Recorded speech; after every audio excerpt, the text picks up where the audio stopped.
하나님 아버지, 무더위로 밤마다 뒤척이느라 몸도 마음도 지치기 쉬운 날들이지만 오늘도 우리를 깨우시고 고요한 이 새벽 시간에 주님 앞으로 나오게 하시니 감사합니다. 적박한 시대의 메마른 땅을 밟고 살아가는 우리에게 주신 말씀을 기억합니다. 여호와가 너를 항상 인도하여 메마른 곳에서도 내 영혼을 만족하게 하며 내 뼈를 견고하게 하리니 너는 물된 동산 같겠고 물이 끊어지지 아니하는 샘 같을 것이라. 주님, 이 거친 세상을 살아가는 동안에 세상이 파놓은 헛된 웅덩이에서 물을 찾지 않게 하시고 생명의 권한인 주님께 우리의 영혼의 뿌리를 깊이 내림으로 물된 동산의 축복을 누리게 하여 주시옵소서. 시냇가에 심은 나무가 철을 따라 열매를 맺으며 그 잎사귀가 마르지 아니함 같이 오늘 우리의 삶에서도 그러한 형통의 축복이 이어지게 하여 주시옵소서. 이 무더운 계절을 지나는 동안 우리의 겉사람은 피곤하여 지칠지라도 우리의 속사람은 성령 안에서 날마다 새로워지게 하여 주시옵소서. 수고하고 무거운 짐진 자를 부르시는 주님, 이 새벽 주님께 나온 우리 한 사람 한 사람에게는 아무에게도 말하지 못할 인생의 무거운 짐들이 있습니다. 겉으로는 웃고 있지만 속으로는 극심한 불안과 두려움에 떨고 있는 이들이 얼마나 많은지요. 생계에 대한 염려로 마음 편히 잠들지 못하는 이들이 있고 자녀 문제로 속을 태우는 부모들이 있습니다. 사람과의 관계 속에서 서운함과 외로움을 안고 살아가는 이들도 있고 미래에 대한 불안감과 스트레스로 하루하루를 버티듯 살아가는 이들도 있습니다. 주님, 이 시간 우리의 모든 걱정과 근심, 불안과 두려움을 십자가 밑에 내려놓고 주님 앞으로 나아갑니다. 주님께서 우리를 따뜻한 사랑의 팔로 안아 주시옵소서. 우리의 마음에 세상이 줄 수 없는 하늘의 평안과 진정한 자유를 듬뿍 담아 주시기를 기도합니다. 차가운 현실 문제 앞에서 우리가 낙심하여 쓰러지지 않도록 능력의 오른손으로 붙들어 주시고 하나님을 신뢰하며 다시금 일어설 수 있도록 용기를 허락하여 주시옵소서. 나라와 민족을 위하여 기도합니다. 오랜 세월 이 나라를 눈동자와 같이 지켜주심을 감사드립니다. 믿음의 선진들의 피와 눈물 그리고 간절한 기도도 있었지만 무엇보다도 대한민국이 여기까지 오기에는 하나님의 크신 은혜가 있었음을 믿음으로 고백합니다. 하오나 요즘 조금씩 걱정이 되는 일들이 생겨나고 있는 것이 사실입니다. 이 나라의 정의와 공의가 사라지는 것은 아닌지 걱정하는 이들이 많이 있습니다. 주님 바라오니 이 나라가 하나님의 공의와 진리 위에 굳게 서게 하여 주시옵소서.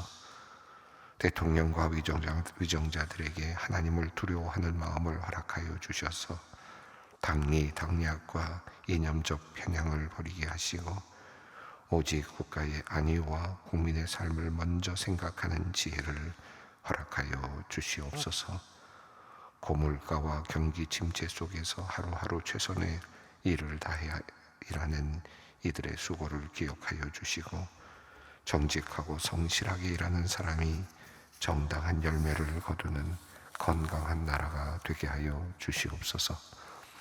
한반도를 둘러싼 안보의 위협 속에서 이 나라를 지키는 국군 장병들을 보호하여 주시고 분단된 이 민족이 하나님의 때에 복음 안에서 하나 되는 통일의 그날이 속히 오게 하여 주시옵소서.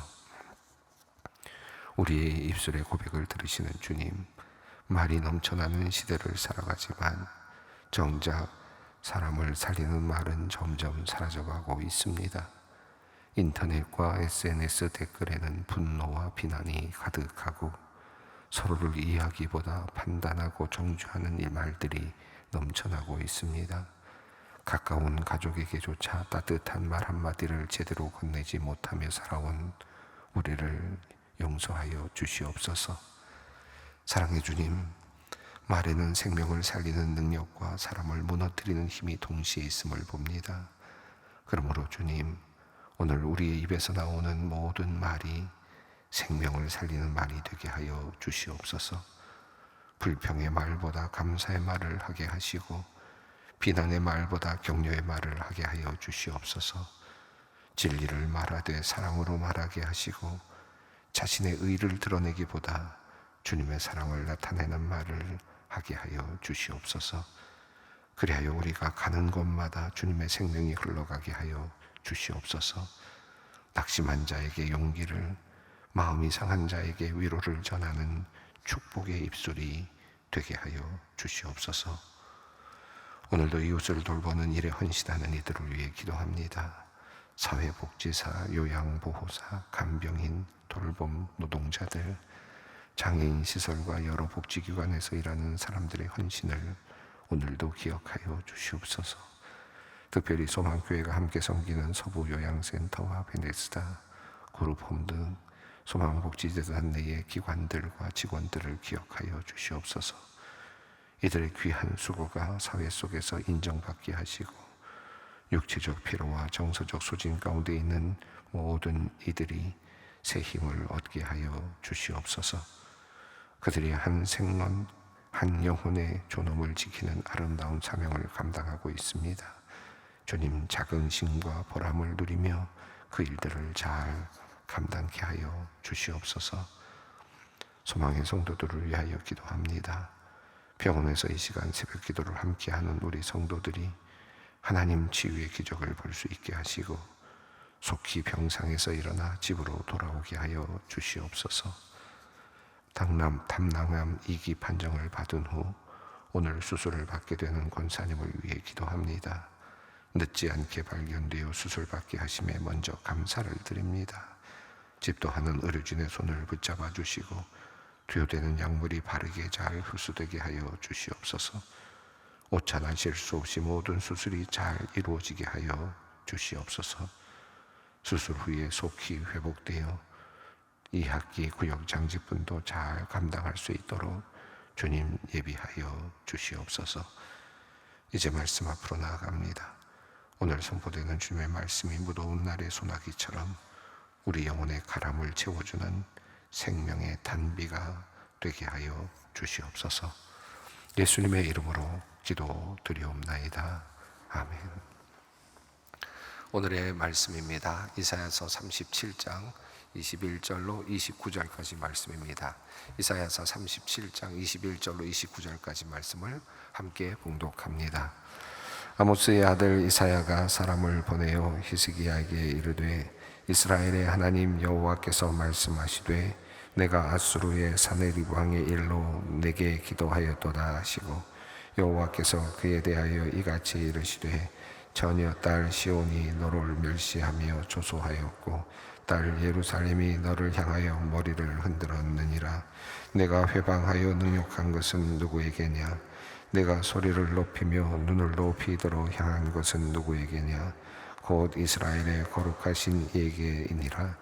내가 내 종을 통하여 주를 회방하여 이르기를 내가 나의 허다한 병가를 거느리고 산들의 꼭대기에 올라가며 레바논의 깊은 곳에 이르렀으니 높은 백향목과 아름다운 향나무를 베고 또 그 제일 높은 곳에 들어가 살찐 땅의 수풀에 이를 것이며 내가 우물을 파서 물을 마셨으니 내 발바닥으로 애굽의 모든 하수를 말리리라 하였도다. 내가 어찌하여 듣지 못하였느냐? 이 일들은 내가 태초부터 행한 바요 상고부터 정한 바로서 이제 내가 이루어 내가 경고한 성읍들을 헐어 돌무더기가 되게 하였노라. 그러므로 그 주민들이 힘이 약하여 놀라며 수치를 당하여 들의 풀같이 푸른 나무같이 지붕의 풀같이 자라지 못한 곡조같이 되었느니라. 내 거처와 내 출입과 내가 나를 거슬러 분노함을 내가 아노라. 내가 나를 거슬러 분노함과 내 노만이 내 귀에 들렸으므로 내가 길고리워 내 혀를 끼며 재갈을 내 입에 물려 너를 오던 길로 돌아가게 하리라 하셨나이다. 아멘. 위기의 때에 어떻게 기도해야 하는가, 위기의 순간에 우리는 어떤 기도를 드려야 하는가 하는 것에 대해서 우리 어제 함께 말씀을 살펴보았습니다. 어제 본문을 보면 히스기야가 하나님 앞으로 나아갔습니다. 그리고 하나님의 여호와의 전 앞에서 그는 그가 받은 협박의 문서, 아수르의 사네립 왕으로부터 받은 협박의 문서를 하나님 앞에 내어놓았습니다. 그리고 하나님 앞에 기도를 하였습니다. 우리 어제 읽었던 말씀을 보면 기도가 어떠해야 되는지에 대한 내용을 정확히 알 수 있는데, 히스기야는 딱 두 가지만을 했습니다. 다른 것을 하지 않았습니다. 자기가 받은 위협, 그리고 자기가 받은 하나님을 조롱하는 그런 사네립의 모습을 그대로 하나님 앞에 낱낱이 고하였습니다. 그의 상황, 그가 겪고 있는 상황, 나라의 위기, 그리고 자기 자신에게 닥친 위기들, 그리고 협박의 편지, 이것을 하나님 앞에 내어놓고 하나님께 기도를 하였습니다. 자, 그런데 그는 그렇게 기도를 하면서 어떻게 해달라라고 하는 구체적인 방법을 이야기하지 않았습니다. 어떻게 해 주십시오라고 하는 기도를 드린 것이 없습니다. 우리 어저께 본문을 보시면 아시겠습니다만은 하나님에 대한 고백만을 합니다. 자기가 당한, 자기가 처한 상황에 대한 정확한 말씀을 하나님께 드렸죠. 물론 하나님은 모든 것을 다 아시는 하나님이십니다. 그럼에도 불구하고 히스기야는 하나님의 여호와의 전 앞에 올라가서 여호와 전으로 들어가 하나님 앞에서 자기의 상황을 낱낱이 하나씩 고백을 하였습니다. 그리고 나서 그가 한 일은 하나님에 대한 고백이었습니다. 내가 어떻게 해달라, 하나님께 나로 어떻게 해달라라고 하는 구체적인 해결의 방안을 하나님께 요청한 것이 아닙니다. 그는 하나님에 대한 고백만을 합니다.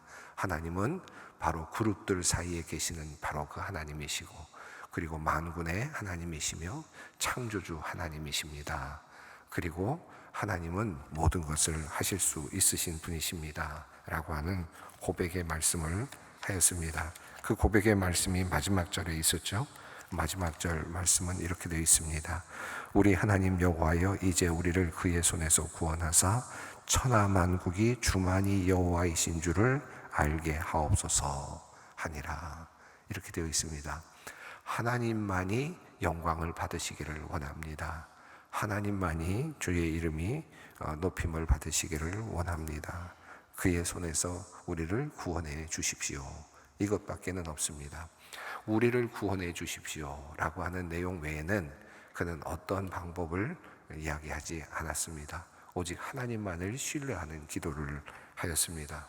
우리가 어떻게 기도할 것인가 하는 그런 위기 속에서 어떻게 기도할 것인가, 여기에 굉장히 중요한 하나의 기도의 방법이 들어있는 것을 알 수 있습니다. 우리가 어떤 어려움에 처했을 때 하나님께 나아가죠. 나아가서 낱낱이 우리의 상황을 고하는 것이 중요합니다. 내가 어떤 상황에 처해 있는지, 그리고 내가 어떤 위협에 처해 있는지, 어떤 위협을 받고 있는지, 어떤 고난 속에 있는지, 물론 하나님은 다 아십니다. 그러나 우리가 할 수 있는 말은, 기도를 통해서 할 수 있는 말은 나의 그 상황을 잘 설명하고 하나님 앞에 나의 고통을 주님 앞에 내어놓는 일이죠.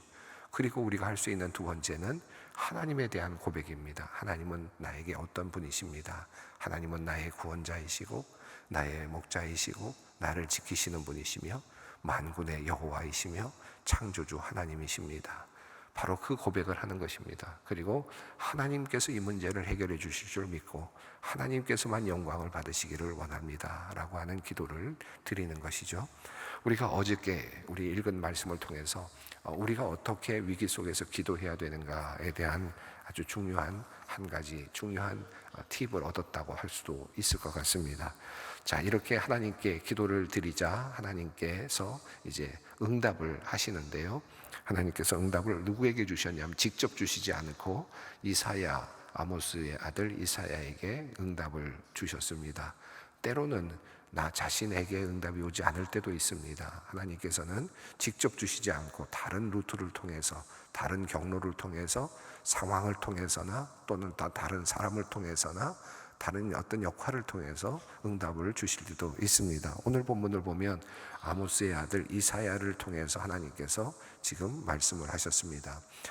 히스기야는 지금 여호와 앞에 대면해 있습니다. 그러니 여호와께서 직접 말씀하실 수도 있을 것 같은데 이사야를 통해서 하나님께서는 말씀을 하십니다. 거기에는 또 다른 이유가 실은 있습니다.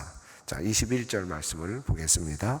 아모스의 아들 이사야가 사람을 보내어 히스기야에게 이르되 이스라엘의 하나님 여호와께서 말씀하시되 내가 아수르의 사느립 왕의 일로 내게 기도하였도다 하시고, 여기 보면 하나님께서 이사야에게 히스기야가 내 앞에서 기도하였다라는 말씀을 직접 하셨습니다.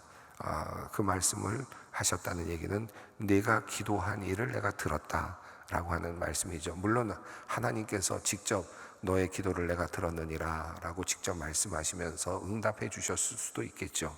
그런데 하나님께서는 다른 길을 택하셨습니다. 이사야를 통해서 말씀을 하셨는데 여기는 두 가지 큰 의미가 있습니다. 하나는 이사야의 말이 확실한 예언의 말씀이다 라고 하는 그런 의미를 확증시켜주는 의미가 있고요. 또 한 가지는 내가 너의 기도를 들었다라고 하는 사실을 확증시켜주는 의미가 있습니다. 그러니까 하나님께서 직접 히스기야에게 내가 너의 기도를 들었다라고 말씀을 하실 수도 있지만 이사야를 통해서 해주셨던 모든 말씀들이 확실한 말씀이다. 이미 예언해 두었던 모든 말씀들이 이미 확고한 하나님의 의지가 담겨있는 말씀이다라는 것을 더불어서 확증시켜 주시는, 확인시켜 주시는 의미가 있습니다. 자, 하나님께서는 말씀하시기를 내가 너의 기도를 들었다. 그것을 누구에게 말씀하십니까? 이사야에게 말씀하셔서 이사야는 그 말씀을 듣고 따라 그에게 나왔습니다. 그리고 그 말씀을 전하죠. 내가 기도했는데 내 기도를 하나님이 들으셨다고 하는 것을 다른 사람을 통해서 나에게 확증을 시켜주는 겁니다. 그것도 선지자 이사야를 통해서 말씀을 해주시는 겁니다. 자, 그러니까 이 하나님의 말씀은 어떤 자기 속에서 우러나오는 소리가 아니라, 자기 속에서 울리는 공명이 아니라 다른 사람이라고 하는 특별한 존재를 통해서 확실하게 제3자를 통해서 하나님께서 들을 수 있는 말씀으로 확증해 주시는 그런 의미가 있다고 할 수 있겠습니다. 자, 하나님께서는 네가 산헤립의 일로 내게 기도하였도다. 내가 그 기도를 들었다라는 말씀이시죠. 자, 그리고 주님께서는 이제 그에 대하여, 산헤립에 대하여 이제 어떻게 하실 것인지에 대한 구체적인 방법을 말씀하시고 또 어떻게 대할 것인지에 대해서 이제 말씀을 시작하십니다. 22절 말씀을 함께 읽습니다. 여호와께서 그에 대하여 이같이 이르시되 처녀딸 시온이 너를 멸시하며 조소하였고 딸 예루살렘이 너를 향하여 머리를 흔들었느니라. 자, 여기서 여호와께서 그에 대하여, 여기서 그는 누구입니까? 아수르 왕 산헤립에 대하여 이제 예언의 말씀을 하십니다. 이같이 이르시되 처녀딸 시온이 너를 멸시하며 조소하였고 딸 예루살렘이 너를 향하여 머리를 흔들었느니라. 이 말씀은 이제 너희가 이스라엘 백성들에게 조소를 당하고 비웃음을 당하게 될 것이다 라고 하는 예언의 말씀, 총체적인 말씀입니다. 네가 지금 대단한 능력을 가지고 있는 것처럼 보이지만 결국은 시온의 딸 그리고 예루살렘이 너를 보면서 우습게 여길 것이다. 그리고 머리를 흔들 것이다. 그렇게 너는 그렇게 불쌍한 존재가 되고 말 것이다 라고 하는 총체적인 예언의 말씀을 하셨습니다. 23절입니다. 내가 회방하며 능욕한 것은 누구에게느냐? 내가 소리를 높이며 눈을 높이 들어 향한 것은 누구에게냐? 곧 이스라엘의 거룩하신 신이에게니라. 네. 지금 이 말씀을 듣는 히스기야의 입장에서 생각을 해보시면 어떨까요? 이 말씀을, 이 예언의 말씀을 듣는 이스라엘의 백성들의 마음에서 또 지금 이스라엘이 지금 고난 속에서 예루살렘 성이 막 무너질 수도 있는 고통 속에서 있는 상황 속에서 백성들이 이 말씀을 들었다면 어떤 말씀으로 이 말씀이 들렸겠습니까? 이것보다 더 큰 위로의 말씀은 없겠죠. 너희가 지금 하나님, 너희가 예루살렘 성 안에 와서 소리를 높이면서 큰 소리를 쳤는데 너희가 그 소리를 친 것이 누구를 향해서 한 것이냐? 예루살렘을 향해서 한 것이라고 생각하느냐? 예루살렘에 있는 백성들을 향해서 한 것이라고 생각하느냐? 그리고 예루살렘 성을 다스리는 히스기야 왕을 향해서 네가 지금 조소하고 조롱했다고 생각하느냐? 그것이 아니라 나 여호와에게니라 라고 하는, 내가 이제 나서겠다라고 하는 말씀이죠. 내가 조소를 받았고 내가 비방을 받았다고 생각이 돼서 내가 분연히 일어나겠다. 이스라엘이 일어날 필요가 없는 겁니다. 내가 이제 일어나서 그들을 치겠다라고 하는 그런 말씀이죠.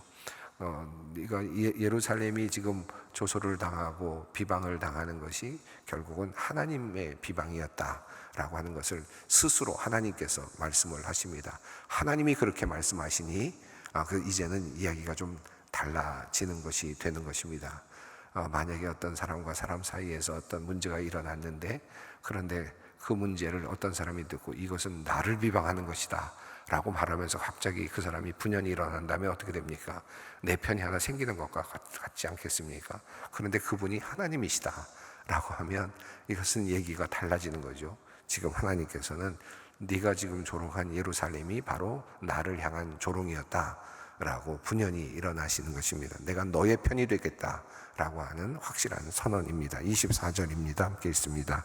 네가 내 종을 통해서 주를 회방하여 이르기를 내가 나의 허다한 병거를 거느리고 산들의 꼭대기에 올라가며 레바논의 깊은 곳에 이르렀으니 높은 백향목과 아름다운 향나무를 베고 또 그 제일 높은 곳에 들어가 살찐 땅의 수풀에 이를 것이며, 내가 내 종을 통해서라고 했는데 여기서 아마도 너는 사내립이지만 여기서 내 종은 아마도 랍사게를 향한 말씀인 것 같습니다. 지금 사내립은 랍사게를 보냈죠. 예루살렘 성을 포위하고 그리고 그들을 조롱하도록 했었습니다. 그런데 그 랍사게를 통해서 무슨 말씀을 했느냐? 앞서서 우리가 읽었던 그런 내용이 아니라 또 다른 내용의 이야기인데, 그것은 그 왕의 위엄에 대한 관련된 내용들이 지금 선포되고 있습니다. 사내립은 말했다는 겁니다.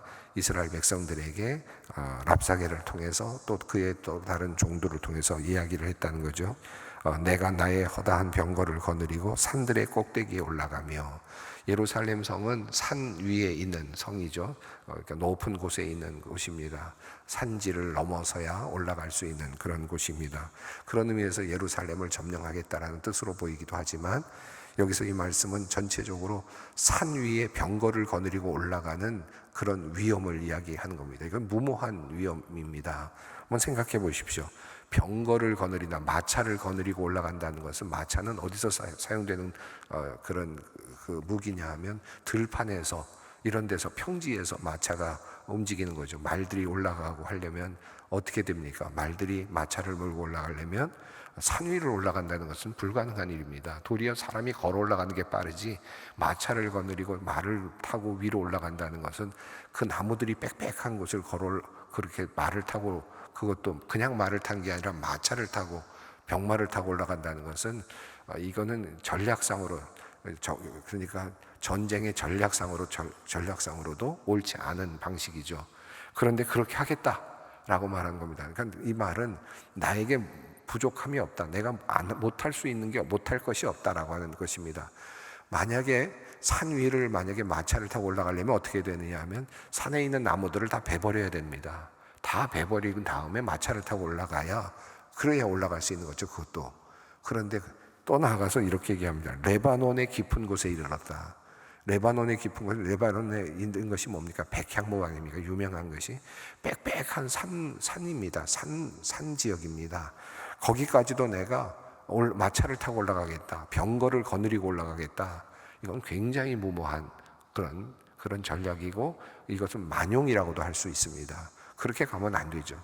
여기는 사람들이 서서 그리고 걸어서 뛰어서 올라가서 산을 정복해야 되는 것인데, 그렇게 올라가지 않고 마차를 타고 올라가겠다는 것입니다. 병거를 거느리고, 그리고 높은 곳에까지 올라가겠다는 겁니다. 그리고 25절입니다. 함께 읽습니다. 내가 우물을 파서 물을 마셨으니 내 발바닥으로 애굽의 모든 하수를 말리리라 하였더라. 자, 내가 그곳에 가는 곳마다 우물을 파서 먹을 텐데 그 우물이 너무 깊어서 모든 하수까지 다 말려버리겠다. 얼마나 깊이 파면 모든 물들이 다 말라버릴 수 있을 만큼 깊이 물을 파겠습니까? 그런데 이것도 만용이죠. 그러나 어쨌든 그 정도로 지금 모든 것을 나는 할 수 있다라고 너는 말했다. 누가 들었다는 겁니까? 하나님께서 말씀을 들으셨다라고 하시는 것입니다. 자, 26절 말씀입니다.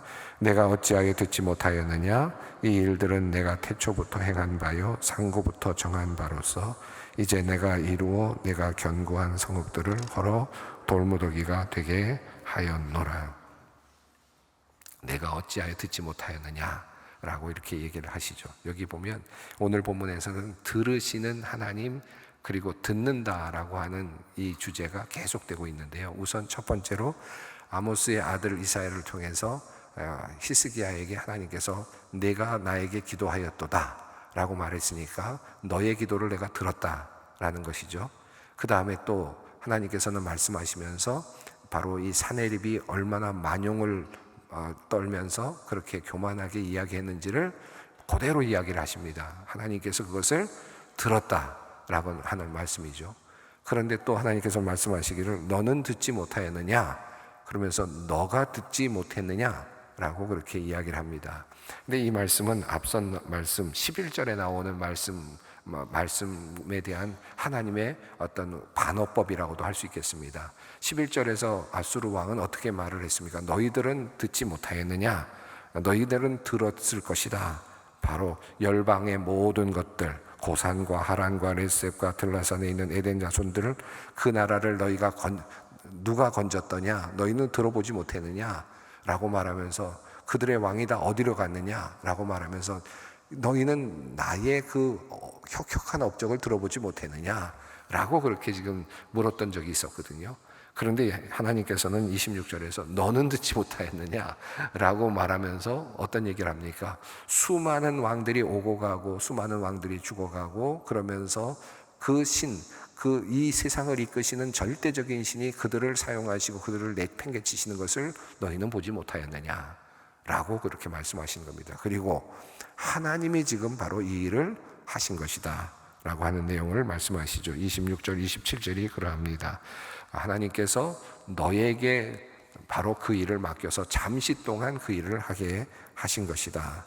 이제 하나님은 또 그의 분노와 그의 잘못을 알고 계십니다. 28절 읽습니다. 내 거처와 내 출입과 내가 나를 거슬러 분노함을 내가 아노라. 29절 읽습니다.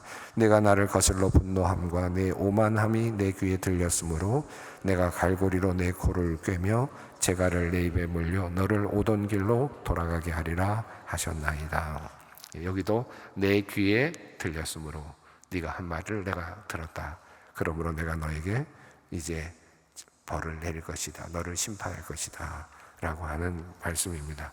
오늘 본문 말씀은 들으시는 하나님이라는 제목으로 우리가 함께 읽어볼 수도 있을 말씀입니다. 오늘 우리의 기도를 들으시고 계시는 하나님을 생각하면서 낱낱이 주님 앞에 고할 수 있는 오늘 우리의 하루가 되기를 바랍니다. 함께 기도합니다.